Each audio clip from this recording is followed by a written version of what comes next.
Assalamualaikum warahmatullahi wabarakatuh. Selamat pagi. Semoga kita semua dapat perlindungan Allah Subhanahu wa taala sehingga kita dapat berkumpul dan menyimak materi tentang hari ini, materi tentang mata pelajaran geografi. Nah, untuk hari ini kita akan mempelajari tentang teori interaksi dan kaitan teori interaksi dan pembangunan wilayah. Jadi di sini yang namanya interaksi itu adalah hubungan timbal balik tentunya. Maka pengertian dari teori interaksi di sini adalah merupakan teori yang menyatakan bahwa adanya hubungan timbal balik yang mengakibatkan suatu fenomena, kejadian, atau juga permasalahan baru.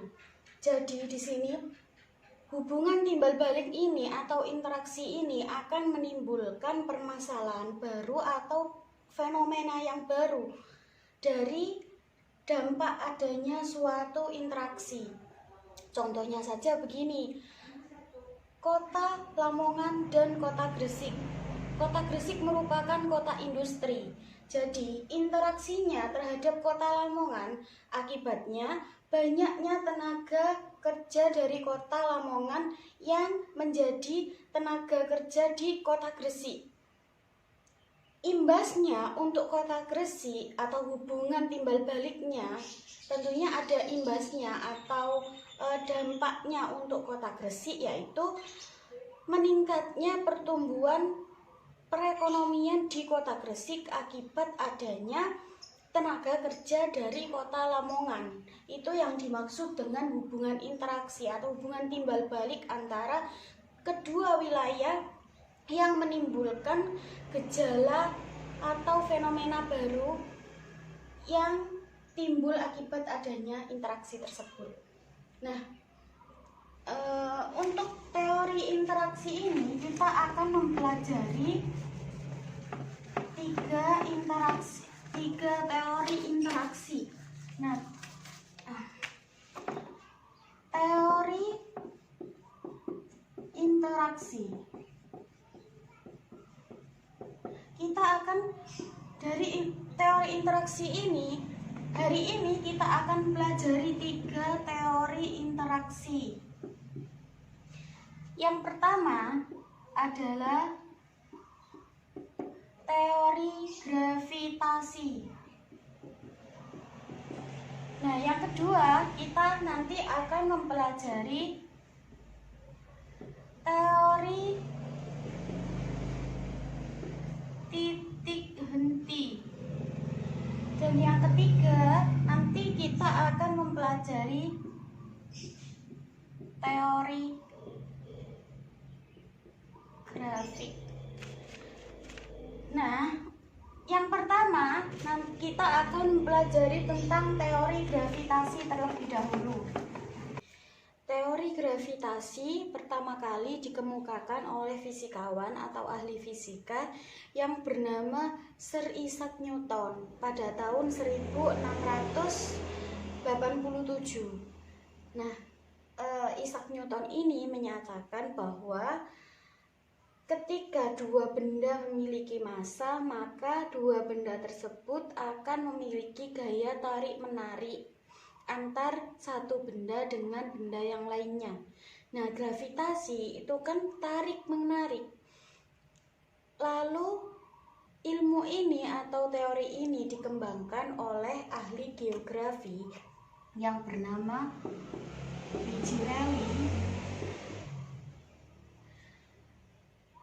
Ricciarelli ini menggunakan teori gravitasi untuk mengukur kekuatan interaksi antara kedua wilayah.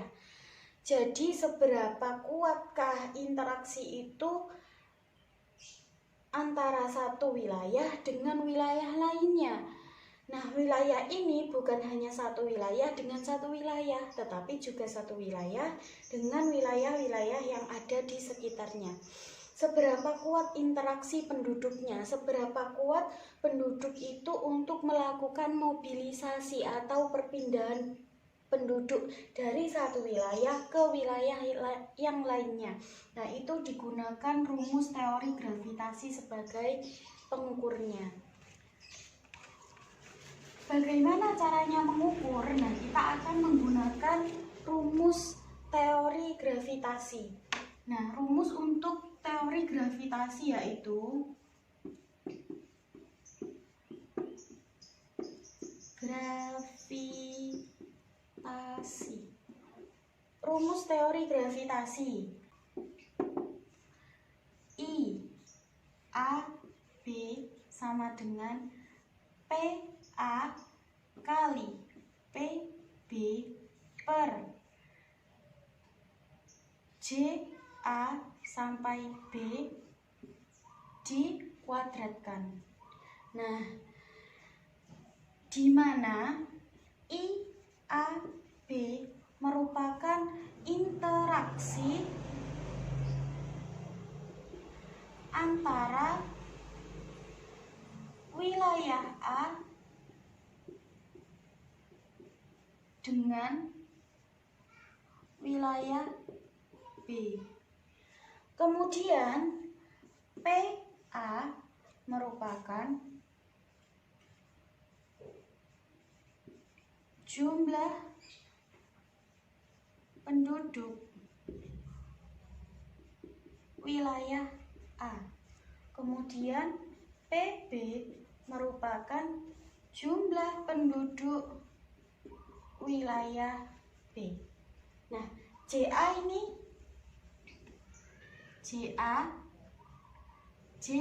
sampai B sama dengan jarak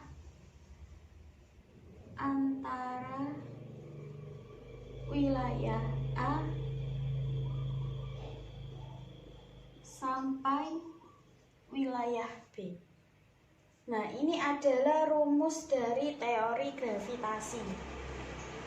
Sekarang kita akan mempelajari tentang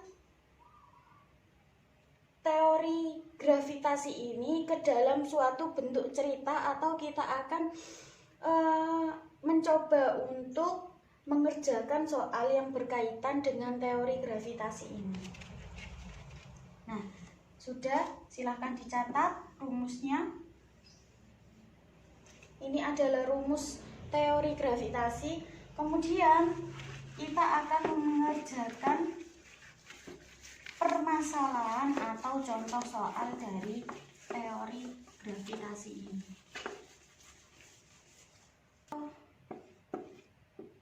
Soal misalkan begini.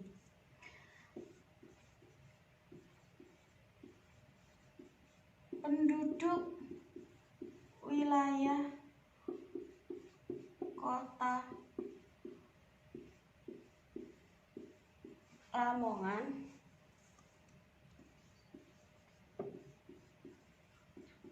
berjumlah 5.000 jiwa. Sedangkan di kota Gresik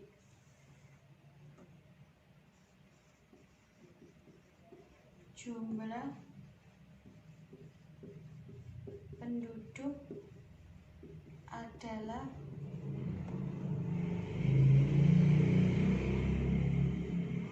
45.000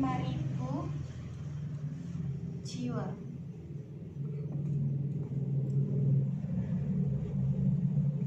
Jarak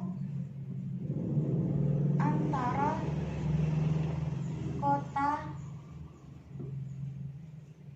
Lamongan dan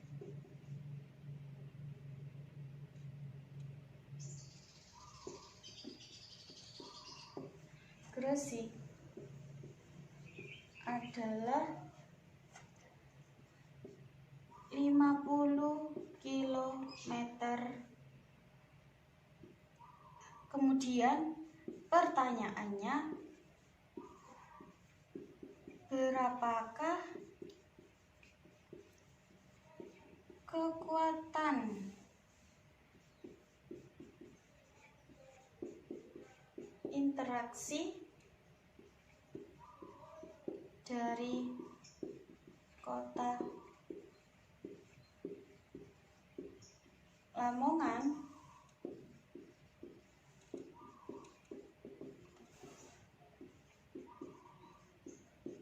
dan kota Gresik. Nah, yang perlu ditandai adalah penduduk kota Lamongan adalah 5.000 jiwa. Sementara penduduk kota Gresik adalah 45.000 jiwa. Jarak antara kota Lamongan dengan kota Gresik adalah 50 km. Silahkan dicatat di buku tulisnya masing-masing, kemudian kita akan mengerjakan ini. Sudah, kalau begitu saya akan menghitung kekuatan interaksi antara kedua kota tersebut. Rumusnya tadi adalah I A sampai B sama dengan PA kali PB per jarak kota A dengan jarak kota B kita kuadratkan. I kota Lamongan tadi berapa? A Lamongan sampai Gresik. Nah, PA penduduk kota A, penduduk kota Lamongan tadi adalah 5.000 dikali penduduk kota Gresik tadi adalah 45.000. Jarak antara kota Lamongan ke kota Gresik tadi adalah 50. Nah, kita kuadratkan. 50 125 juta. Kemudian untuk ini hasilnya adalah 2.500. Maka hasilnya adalah 90.000. Sudah? Nah, untuk yang kedua, dari kita belajar tentang teori gravitasi. Teori gravitasi tadi adalah hubungan timbal balik antara wilayah satu dengan wilayah lain dengan mempertimbangkan jumlah penduduknya dan juga jarak pada suatu wilayah. Kemudian kita sekarang akan membahas yang kedua adalah teori titik henti. Di sini teori titik henti merupakan teori yang digunakan untuk memisahkan wilayah dominan antara kedua wilayah, antara dua wilayah. Jadi di sini ada dua wilayah. Kemudian di sini adalah wilayah yang dominan. Wilayah yang dominan itu wilayah yang digunakan sebagai pusat kegiatan. Nah, pusat kegiatan itu bukan hanya wilayah perdagangan, tetapi juga ada fasilitas kesehatan dan lain sebagainya. Dua wilayah ini, kota A, kota B. Kemudian dibagi. Wilayah ini nantinya akan dibagi lokasi mana yang paling dekat dengan kota A atau kota B.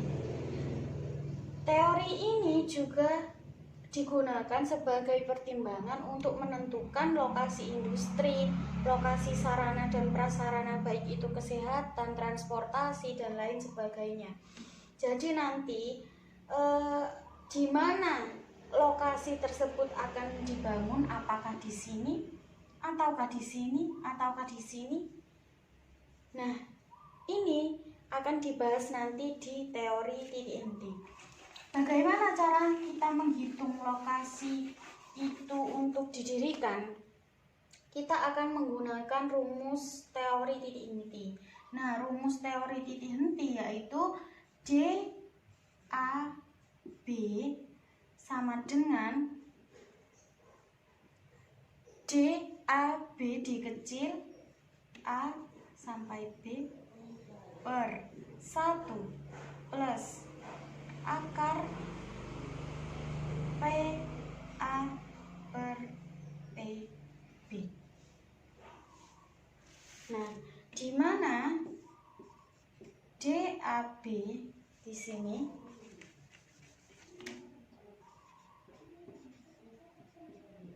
merupakan jarak lokasi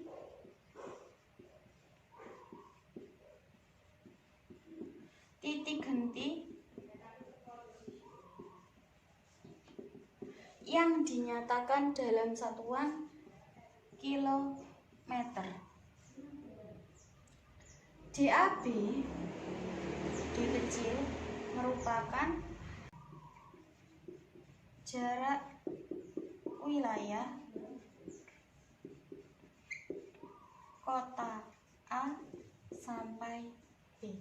Nah, tadi di sini kan ada wilayah, di sini ada wilayah. Berapa jaraknya? Di sini. Ini jaraknya. Ini DAB. PA merupakan jumlah penduduk kota A. PB merupakan jumlah penduduk kota B. Nah, sudah jelas? Silakan dicatat di bukunya terlebih dahulu. Kemudian yang perlu dicatat atau perlu diketahui bahwa PA ini tidak harus, misalkan ini kota A, ini kota B. PA tidak harus ini penduduk wilayah kota A ini atau PB penduduk kota B ini. Tidak harus demikian. Tetapi PA ini dihitung ketika jumlah penduduk terbanyak. Jadi, misalkan PA ini di sini wilayah A ini penduduknya adalah 50.000. Kemudian di kota B penduduknya adalah 10.000. Maka yang dimasukkan di sini yang PA ini adalah penduduk kota B. Yang perlu diketahui adalah itu. Jadi misalkan angkanya seperti ini, kemudian jaraknya antara kota A dengan kota B adalah 10 km misalkan. Berarti DAB-nya ini 10 km. 1 plus PA, 1 ini sudah tidak bisa dirubah karena memang ini rumusnya atau konstanta. Yang PA ini adalah jumlah penduduk terbanyak, berarti 10.000. Kemudian PB ini 50.000. Nah, PA ini bukan menyatakan jumlah penduduk kota A.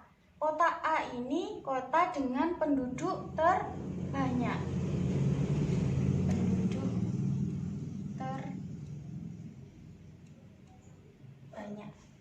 Nah, nggak harus kota A, kemudian wilayah A tidak harus, tetapi wilayah dengan penduduk terbanyak.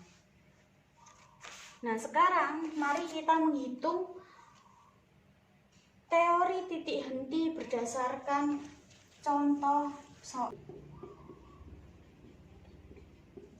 Nah, di sini setelah kita analisis, tadi diingat-ingat bahwa PA per PB. PA merupakan kota dengan penduduk terbanyak Artinya di sini penduduk terbanyak adalah kota Surabaya, maka kota Surabaya ini adalah sebagai PA.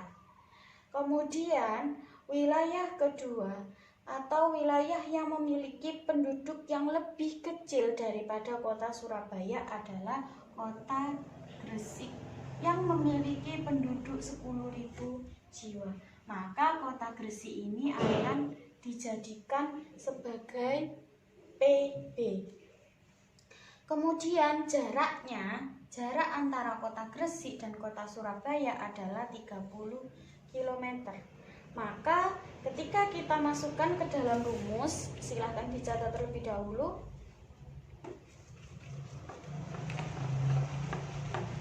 Di manakah lokasi yang tepat untuk industri? Rumus dari titik henti tadi adalah DAB sama dengan DAB per 1 plus akar pangkat PA per PB. Berarti menurut soal yang tadi, silakan dilihat catatannya. DAB sama dengan jarak DA sampai B tadi berapa? 30 km. Dibagi 1 plus penduduk Surabaya tadi yang terbanyak adalah 90.000 jiwa dibagi 10.000 jiwa. Maka DAB sama dengan 30 per 1 plus 90.000 dibagi 10.000 ada 9. Nah, DAB sama dengan 30 per 1 plus akar pangkat 9 adalah 3. Berarti DAB sama dengan 30 per 4 sama dengan berapa?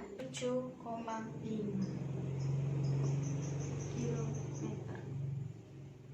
7,5 km dari kota apa? Dari kota yang penduduknya paling kecil.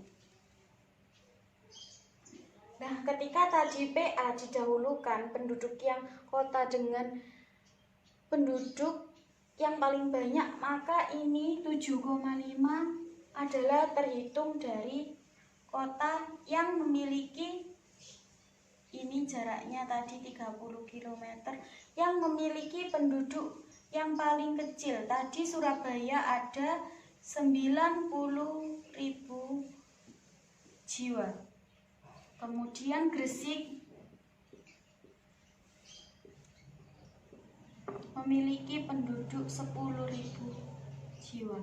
Maka 7,5 ini terhitung dari jaraknya kota Gresik. Kira-kira di sini 7,5 km dari kota Gresik atau 22,3 km dari Surabaya. Sampai di sini paham? Jika ada yang belum paham, silahkan ditanyakan. Yang ketiga, kita akan membahas mengenai teori grafik. Teori grafik ini sama tadi dengan teori gravitasi. Bedanya ketika teori gravitasi tadi dilihat dari jumlah penduduk dan jarak antar lokasi, teori grafik ini merupakan hubungan timbal balik atau interaksi antara satu wilayah dengan wilayah lain yang dilihat dari jaringan jalan, jumlah jaringan jalan,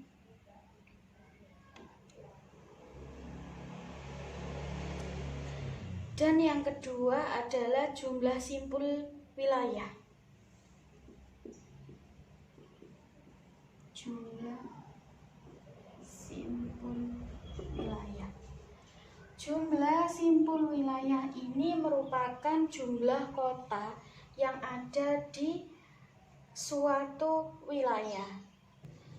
Cara menghitung kekuatan interaksi dengan teori grafik adalah menggunakan rumus teori grafik, yaitu beta sama dengan E per V, di mana beta merupakan kekuatan interaksi dilihat dari jumlah jaringan jalan dan kota.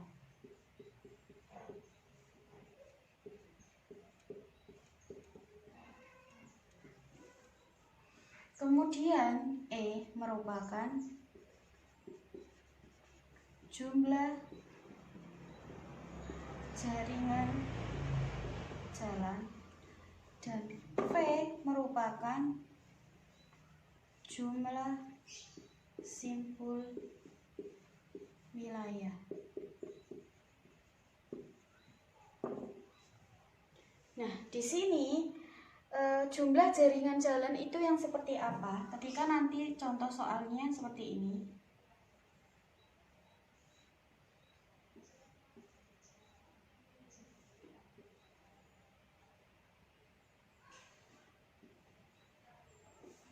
Nah, maka ini adalah jaringan jalan. Jaringan jalan. Ini jaringan jalan dan seterusnya. Kemudian jumlah simpul wilayah itu yang mana? Yang ini. 1, 2, 3, 4, 5, 6. Berarti kalau di sini jumlah jaringannya ada 1, 2, 3, 4, 5. Dan jumlah simpul wilayahnya ada 1, 2, 3, 4, 5, 6. Ini adalah jumlah simpul wilayahnya. Kemudian ketika nanti satu simpul wilayah ini dihubungkan ke sini, ini akan membentuk satu jumlah jaringan jalan. Jadi jumlah jaringan jalannya ketika ini dihubungkan maka ada 1, 2, 3, 4, 5, 6. 6 jaringan jalan. Nah, di sini ada wilayah simpul dengan jumlah jaringan jalan.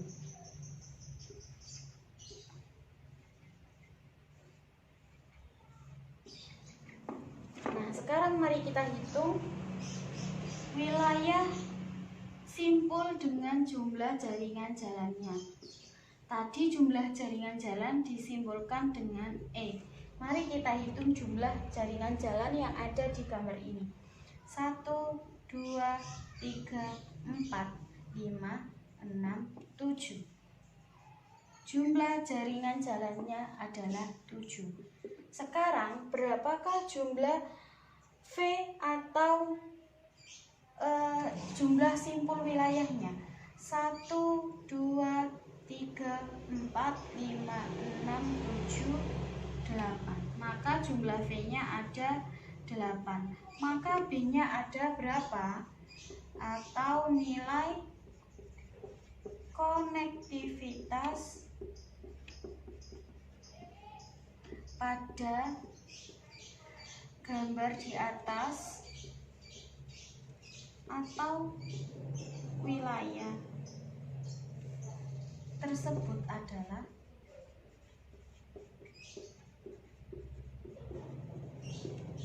beta sama dengan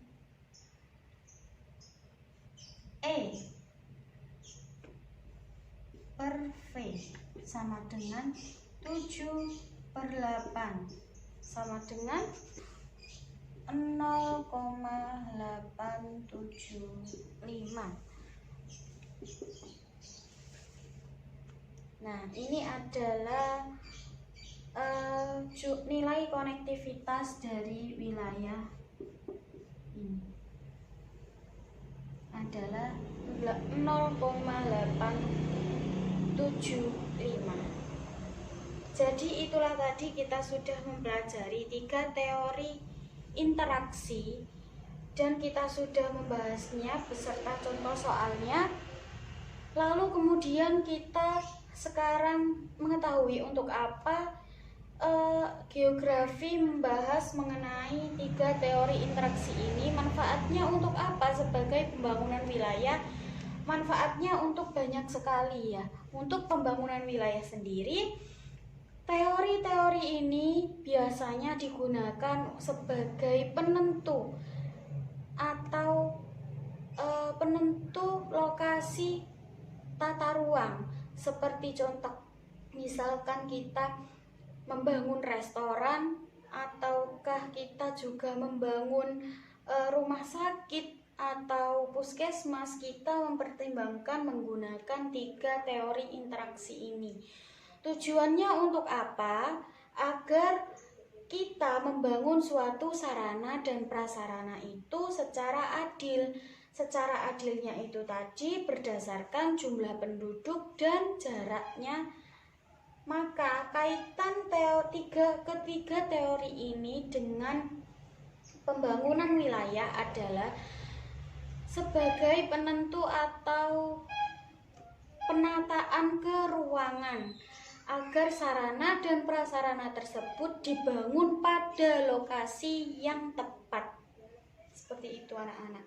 Jadi untuk hari ini kita sudah mempelajari tentang 3 teori interaksi, maka pertemuan minggu ini sudah selesai untuk materinya. Kemudian selanjutnya silahkan cek e-learning. Di situ ada contoh soal yang sudah Bu Ernika kirimkan. Terima kasih, kurang lebihnya mohon maaf. Wassalamualaikum warahmatullahi wabarakatuh.